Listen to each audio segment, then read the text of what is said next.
Some of y'all know Disney is like the beacon for righteousness. They do everything correct these days. There's no ties to governments that do evil things to their own people or anything like that as associated with Disney in its current state. Not talking about back in the day. I'm just talking in its current state. It is the righteous about moral righteousness and all sorts of things when it comes to Disney. And if you couldn't tell, I was being sarcastic, you jackass. Got another story that I've been wanting to talk about. This is kind of we're a few days behind, 2 or 3 days behind on this, but I did want to discuss this.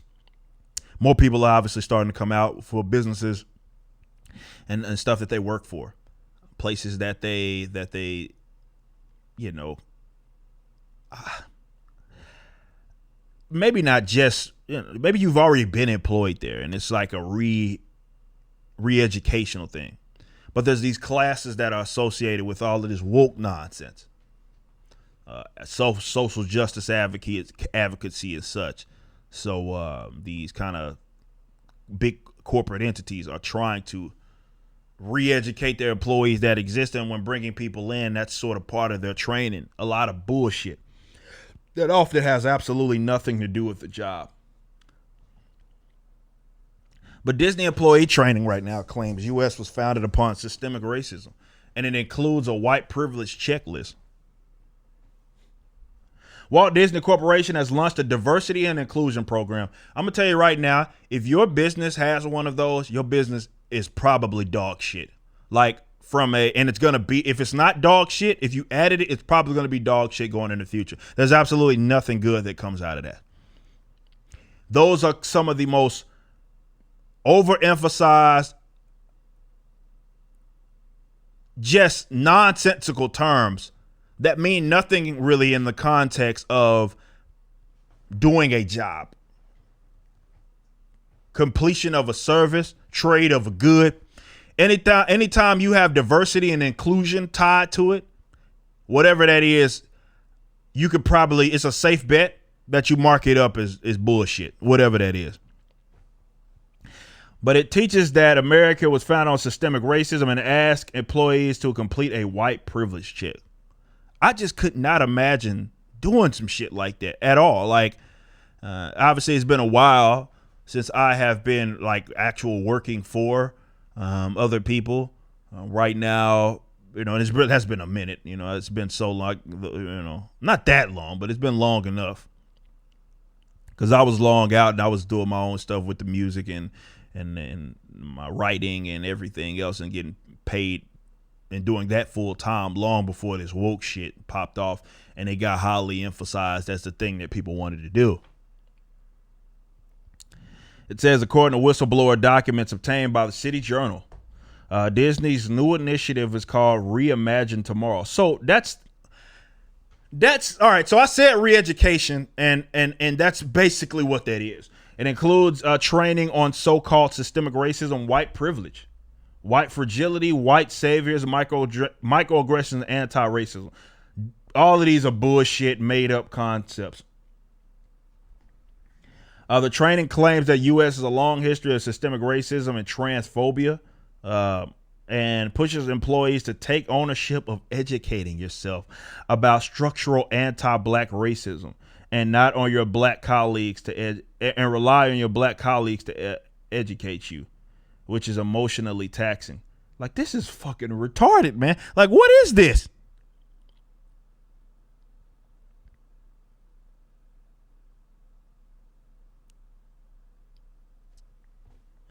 White employees should work through feelings of guilt, shame, and defensiveness to understand what is beneath them and what needs to be healed. This is some. All right, guys. I don't know if any of you guys are working for Walt Disney, and I don't know why you would fucking do that now. You probably should get out. They must listen with empathy to black colleagues, not question or debate black colleagues' lived experience. See, and this is why the whole representation, inclusivity, and all those sorts of terms were always bullshit.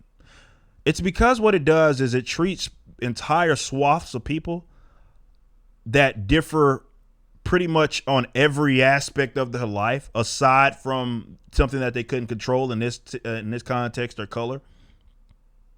But it treats it all like it's monolithic, as if everybody's experience is the same. Nonetheless, it's not. We know that. I say all the time, all skin folk ain't kin folk. But it also goes to the experience side. It's just because you're black does not mean we share the same experience. Anybody that's perpetuating that is just making shit up. We do not all share the same experience, though they like that to be the case and rob you of your identity and rob you of any sort of individuality. That's not the case. But more importantly, it assumes that just because that person is black or whatever, they're correct and therefore they should go unchallenged. Fuck that. That does not make you correct in any sense. Your race has nothing to do with that. Whether you're white or black, you could be wrong. And people, I would argue that it's the opposite effect, where you're basically suppressing people. You're telling people to suppress themselves in the event that they know some shit is wrong and they're not supposed to question it because it came from a particular source that has some sort of identity, not associated with whiteness, which is fucking stupid, by the way.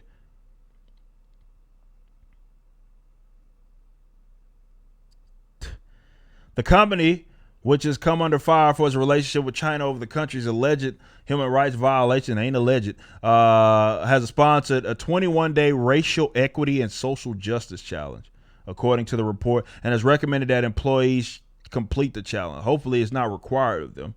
It begins with all self-hating white people are lined up, though, just like they lined up to get the jab.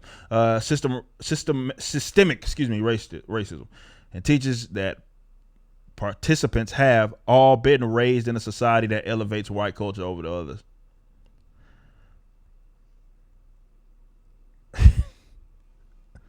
Well, y'all give white people way too much credit, man. Y'all give white people entirely too much credit.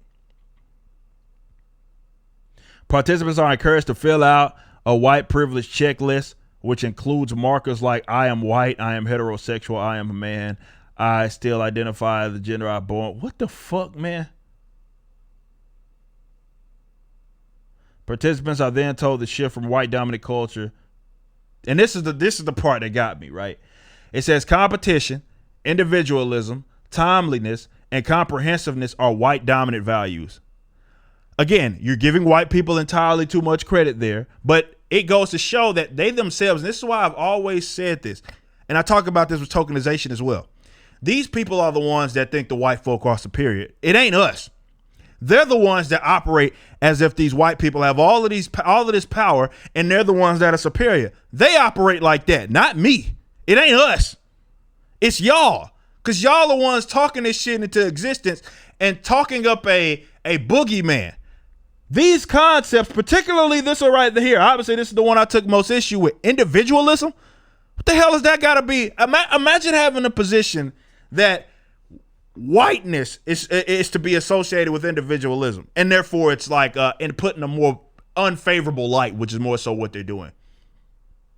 These are all things that are valuable things that individuals, people, I know you again want us to all be monolithic, we're not, but that people should, I'd argue, value, regardless of them being white or anything. It doesn't matter if they're black, brown, white, I don't care. Individualism is a very beautiful thing because that's exactly what you are, an individual. Don't let anybody tell you different. Now, these nutbags will like to all put us in these pretty little boxes where we're fucking robots that don't think. And to be fair, that's exactly what they are.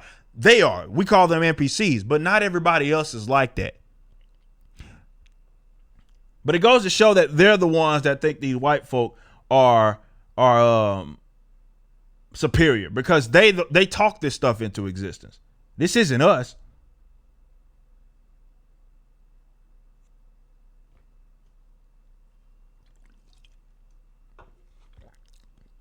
Imagine that competitions, these white dominant values, and they perpetuate white. It's what they say. They perpetuate white supremacy culture. Individualism and competition perpetuates white supremacy culture. Again, you'd have to concede that white folk are superior if that's your belief.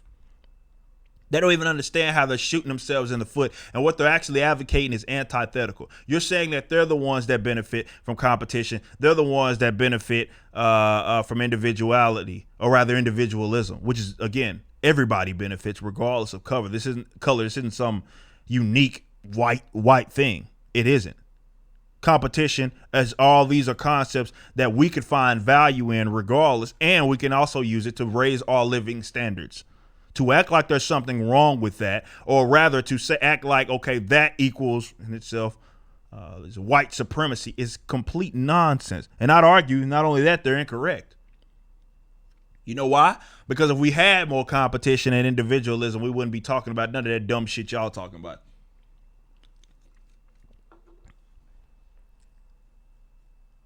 A lot of these white folk that are in power anyway aren't fucking individualists.